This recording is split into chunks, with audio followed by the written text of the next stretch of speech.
One of the main concepts that we discuss in a ton of our ADC videos is how teamfighting is one of the worst things that you can do and why avoiding it is key to your success. We always advocate for learning how to appropriately side lane so that you can farm 10 CS per minute and become a late game monstrosity before anyone else. That being said, teamfighting is actually unavoidable in League of Legends. Some objectives are too important to give up, and grouping and fighting over them is inevitable in most games. Therefore, we'll be covering 3 major mistakes we see from low elo ADCs that's making their teamfighting experiences worse, and preventing them from consistently winning them more often. One of the biggest mistakes that we see is players overvaluing meaningless damage or target selection. This is more easily explained by just looking at examples, so let's jump right into one. This game, Ezreal and his team are up a substantial amount of gold over their opponents and are posturing around Dragon to fight for the soul. Although they're late for the Dragon, the initial engage goes pretty well. Brand is super out of position, so they get a free kill to kick things off. The fight scatters and Darius chases towards Senna and Teemo, so Ezreal follows. Here's where he messes up. Let's take a look at everyone's scores. Teemo here is not a priority target. He's not doing too well and he's already quite low. Ezreal will of course E forward and try to take him out while putting himself in position to be easily blasted by the fed Senna.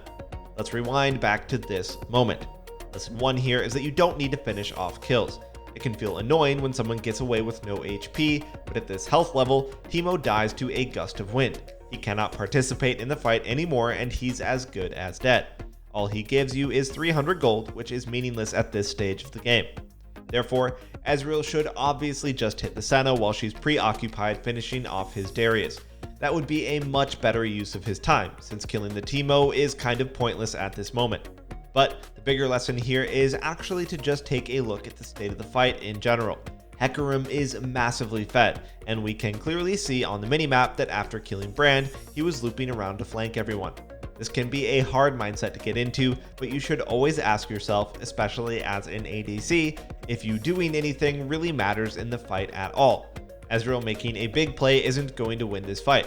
It's the fed Hecarim that was hard carrying the game that is going to kill everyone. We can see that come to fruition after Ezreal's death. Hecarim obliterates Senna on contact and proceeds to clean up the rest of the fight. At the end of it all, Hecarim is the only person left standing and proceeds to push mid for the inhib. Looking back at this moment one final time, Ezreal should have the mindset to realize that his actions are meaningless here. Killing Teemo does nothing, and E'ing forward just gives Senna the chance to score a counter kill. If Ezreal had just been patient and waited for Hecarim, they can clean the fight together, and instead of getting just one inhib, they could easily get 2. That leads to an easy Baron capture after, which should easily close out the game. Let's look at another example from this Ashe. Together with her team, they're pushing mid, desperately trying to get something in return after the enemy team got Baron. Luckily for them, a calling misplayed and got taken out basically for free. Immediately after, Ashe makes a similar mistake to Ezreal. She moves forward to get a few auto attacks onto Rengar. Why? What's the point? Does this damage do anything? It's not like she or anyone else can follow up on it. What is the purpose of doing damage to Rengar here? These are the kind of questions that you should be asking yourself when teamfighting and reviewing your own replays. Overextending for that meaningless damage just puts her out of position and allows the Nico to come in and instantly kill her. Looking back, all Ashe had to do was hit the free Nautilus here while kiting toward a safer location. From there, she can still do damage, but also be able to react to any threats that come from either side of the jungle. Now, we're not trying to be hindsight analysts here and say that this small positioning fix would have won her the fight. That being said, it's better than pushing forward for irrelevant damage that puts her into a horrible position with no way out. It's crazy how often we see this mistake. Very likely this is a symptom of having chat available in low elo and players constantly telling you stuff like, "Dude, hit the carry, what are you doing?" This likely leads low elo ADCs into having a terrible mindset that they should always be looking to do damage to the most valuable target at all times, even though that can very easily get you killed. Almost every high elo ADC will literally tell you the same thing when it comes to teamfighting.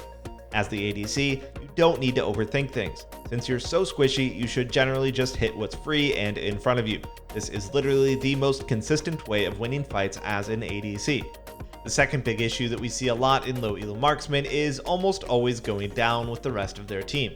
Being an ADC is kind of like being a crew member on a ship. You can't steer the ship like the captain does, but you're obviously an essential part of the team that helps get the ship to its final destination.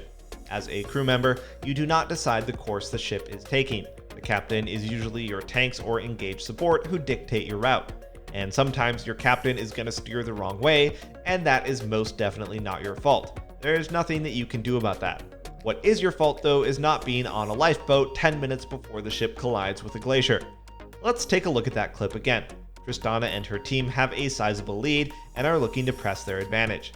But as solo queue players do, her Yasuo and Udyr begin to fight at a really awkward location that gives the enemy team the advantage of going in and out of base at their pleasure. As the fight goes on, we see Udyr in CC being railed on by the free firing Vayne. On top of that, Yasuo is in a hook and the enemy team is mostly full HP and ready to continue fighting. Tristana should just press W and get out ASAP. As an ADC, you need to be able to recognize that a team fight has gone south and instantly evacuate the area. Maybe it's the fear of being pinged as your team wipes. They may question mark you, flame you, and threaten to report you for ditching them during a fight.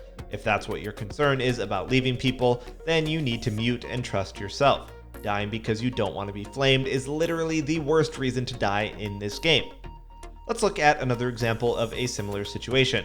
Kai'Sa and her team get a kill on an overextending Wukong and Senna and proceed to convert that into Baron. A little later, they're pushing bottom and decide to rotate toward mid. As they are, her team decides to settle in for a fight in the middle of the enemy jungle. Let's consider a few things here. Number 1, they have Baron. When you have Baron, you push towers, you don't look to fight. The point of Baron is mostly to buff minions, the combat stats it gives aren't that crazy. Number 2, Kai'Sa's Vladimir is top without teleport. This will be a 4v5. Number 3, Kai'Sa has no self-peel tools available besides Flash at the moment, and she's versus a Zed and a Wukong. Just leave. Go mid and push. Let your 3 teammates die. Your goal is to get out of low elo, right? You won't do that by committing to every call your low elo teammates make. Most of their calls are bad. It's a really valuable team fighting skill to know when to immediately dip out of a situation. Like we said, the bad fight isn't your fault, but it's definitely your fault if you die following an obviously bad call. And this final clip is just to demonstrate a good example of when an ADC did things right. Kai'Sa was bottom fixing a wave while her team randomly decided to fight without her. She manages to get there and only her Graves has died so far. As the fight continues, Wukong lands a decent 2-man knockup. Kai'Sa stays away. Seraphine lands a massive 4-man ult. Kai'Sa stays away. Yasuo lands a juicy 3-man knockup. Kai'Sa stays away. Absolutely beautiful. The discipline to realize that every one of those plays was just a bait that would have gotten her instantly killed is the sign of a player who has had enough of solo queue stupidity. That's exactly how you should aim to approach the dumb situations that your teammates try to put you in. The third and final mistake that we often see is not utilizing the biggest benefit of having bad teammates. You should most definitely be using your low elo team as bait for important enemy abilities in fights. This Tristana clip is a perfect example of what we mean. Tristana has a death wish since she decided to gale force forward against a Malphite, Yasuo, Shaco team. She went right into a box, got feared, knocked up, and instantly deleted, and rightfully so. Here's the fun bit. Anivia, likely not intentionally, played this fight correctly. The enemy used everything on Tristana, so guess what? Anivia is free to hard carry the fight, since the enemy has used all key abilities on the Tristana bait. There's actually a very interesting dynamic that goes on in League of Legends that you should be playing around in order to carry more often. Basically, one player has to be sacrificed for the greater good, and it should never be you. Let's take a look at the fight from 2 very different perspectives. In this game, Senna is hard carrying, and a fight is going to erupt around mid lane. Wukong engages, and basically at the end of it all, his engage allowed Senna and the rest of his team to clean up the fight and win quite handily. This was a good teamfight by Senna. She played front to back and benefited from everyone using everything on Wukong. But were this a top lane guide, we would be heavily critiquing this Wukong. You see, you can't carry if you're dead. This engage is technically good, but it's overly reliant on his team following up appropriately. Sacrificing yourself for 4 random teammates is not a good idea in order to consistently carry games. You should be the one alive and killing everyone in a fight, not your teammates. So our advice to Wukong would be to wait for Kayn to overextend into Senna and then kill him after he's overcommitted to killing the ADC. Funnily enough, that's what happens much later into the game. As they're pushing bottom, Senna feels overly confident and tries to zone the enemy team from coming in. Unfortunately, Rell had flash and hard punished her for mispositioning. Look at the result. The enemy team wasted everything on Senna, so Wukong came in and absolutely crushed this teamfight. Like we said, if this were a top lane guide, Wukong would be getting praised right now. So what we want to get at is that League of Legends is a team game, but should be played very selfishly. A Smurf in low elo shouldn't be playing technically correct, but rather using their low elo teammates' mistakes to their advantage. Just like the Anivia in this clip, the game got infinitely easier for her because her Tristana made such a dumb error. That's how you should think about your teammates. It's not playing together with them as a cohesive unit, but rather using them as fodder to further your own goals. Trying to play as a friendly team member is not at all how a good player plays in low elo.